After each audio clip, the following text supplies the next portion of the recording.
Walang bagyo ang hindi malalagpasan sa mga may labs nating tulong-tulong at puno ng pag-asa.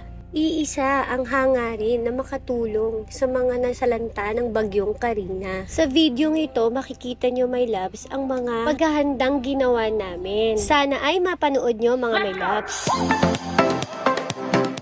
Hello mga my loves, maaga pa lang kasama ko ang Team GK at ang Chef Family. Ina rin ang mga batang ito at kalalakihan na nag-volunteer para mag-repack ng mga pagkain na dadali namin sa mga area na nasalanta ng bagyong Karina. Ako mismo ay hindi makapaniwala dahil sa sobrang daming tumulong upang mapabilis ang aming pagre-repack at makapunta na kagad sa mga area na nangangailangan ng sapat na supplies. Dito ko napatunayan na hindi mo pala kailangan maging mayaman para makatulong sa kapwa mo. Dahil marami pa rin tayong mga kaibigan tulad ng ating Chef International Family na tumulong sa atin para magawa natin to. Mga my loves, kakarga na kami ngayon ng 300 pieces.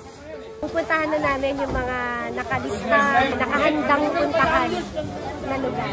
So mga my loves, sana isa kayo sa mga lugar na mapuntahan namin. Maraming salamat!